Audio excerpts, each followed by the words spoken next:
Também a Gregório, Tamara, a Luísa, ao Instituto Goethe, que fizeram esse encontro tão bonito, do encontro de tecnoxamanismo. Isso demonstra que a rede está se expandindo e está crescendo.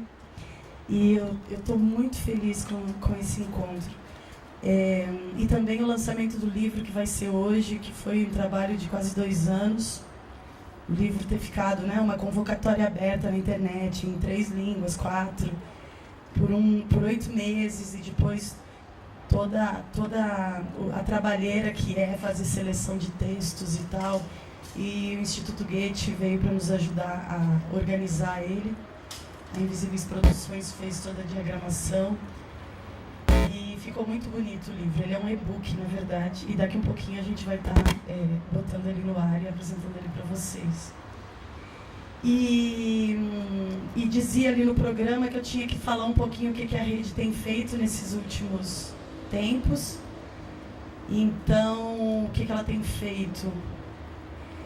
Então, ela tem feito muita coisa, né? O Jonathan, o Carsten Ager, por exemplo, que é um dos organizadores do encontro na Dinamarca, encontrou o Vince no primeiro Festival Internacional de Tecnoxamanismo no sul da Bahia, e ali eles começaram a se organizar para o Carsten também fazer parte do desenvolvimento do Baobaxi. Então a gente tem dentro dos encontros de tecnoxamanismo várias dessas coisas acontecendo, né? De organização, de articulação entre grupos, entre saberes, entre conhecimentos. Isso está sendo muito importante, assim. E a gente também tem um grupo muito forte no Equador, principalmente através de um grupo chamado Central Dogma, que fizeram em 2014 um festival chamado... Era um festival de oratória. Eles estavam mais preocupados com a questão das narrativas, as novas narrativas. Então, como pensar a tecnologia e os conhecimentos ancestrais, e que novas narrativas poderiam ser produzidas para pensar esse retorno, né? Porque ancestralidade e futurismo, ou tecnologia e xamanismo, todo mundo sabe aqui, mas não custa redizer isso, que foram conhecimentos separados historicamente, a duros golpes, e todo esse conhecimento que era considerado ainda em algum momento da Idade Média, que ainda era válido, ele aos poucos foi sendo dizimado, né? Pelo menos no Ocidente. A gente teve 300 anos de Inquisição, onde milhões de pessoas, não foram milhares, foram milhões de pessoas que foram massacradas e mortas em nome de Jesus. E, nossa, vem muita coisa na cabeça agora. O tecnoxamanismo, então, ele tenta trazer de volta na contemporaneidade, né, trazer esses conhecimentos que foram eliminados da ciência, como se a ciência fosse a única verdade. E a ciência é Jesus, né? Porque tem um livro que eu estou lendo que se chama A Comunidade dos Espectros, de um argentino chamado Fabiano Ludueña Romandini, em que ele nos coloca bem essa situação de como a modernidade, com a ciência e tal, pensa que matou Deus, mas como na contemporaneidade ela ressurge fortemente nos projetos tecnológicos. Então, os transhumanistas, por exemplo, que é essa universidade da singularidade do Google e da NASA, eles são um exemplo de como o Deus único, cristão, judaico, ele perseverou durante todas as tentativas de assassinato dele no século XX, e ele ressurge, então, como um modelo tecnológico, que era o que o Vince estava falando um pouco, né? A onipresença, a onisciência e a onipotência de Deus nos projetos do transhumanismo, que é a ideia de que todos seremos nossos corpos não obsoletos, 1.0, não servirão mais para dar conta dessa grandiosidade tecnológica que todos nós dentro de um só sistema, produzindo, então, a univocidade de Deus. Não sei se vocês entenderam, mas quando a gente pensa em balbáxia, tecnoxamanismo, tecnomagia, tecnoanimismo, trazer de volta as bruxas, trazer as cosmogonias, trazer os rituais, a gente está pensando numa resistência que não é só atrelada ao modernismo, né? A esse projeto tecnológico onisciente. A gente está tentando produzir diversidade, singularidade tecnológica. E trazer esses rituais não é para imitar uma cosmogonia ou uma tradição, não é para imitar ou fazer tal qual, seguindo uma tradição específica, mas criar contextos e espaços para que essas múltiplas diversidades e cosmogonias floresçam. Eu acho que o balbáxia, pensando num futuro, porque às vezes a gente não pensa no futuro, mas eu me assusto muito com esses projetos tecnológicos que estão sempre pensando no futuro. Sei lá, aquele cara, aquele ricão, vocês lembram dele, o Musk?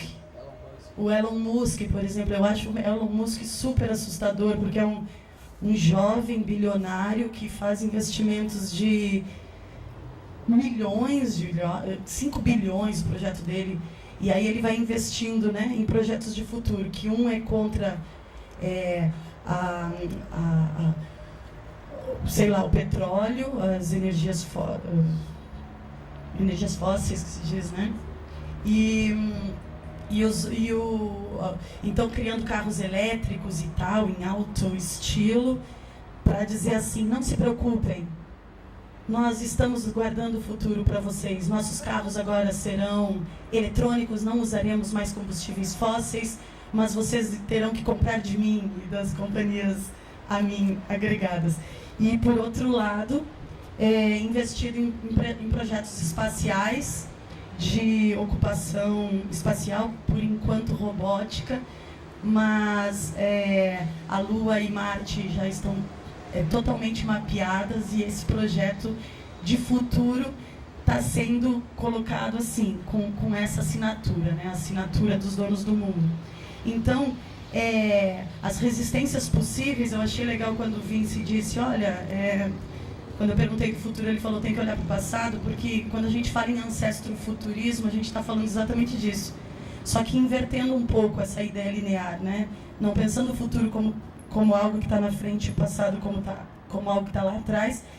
E também não quero entrar em assuntos assim que tem gente aqui como TC que domina muito mais que eu, mas quando a gente pensa em ancestralidade, pensar só como algo que está no passado também.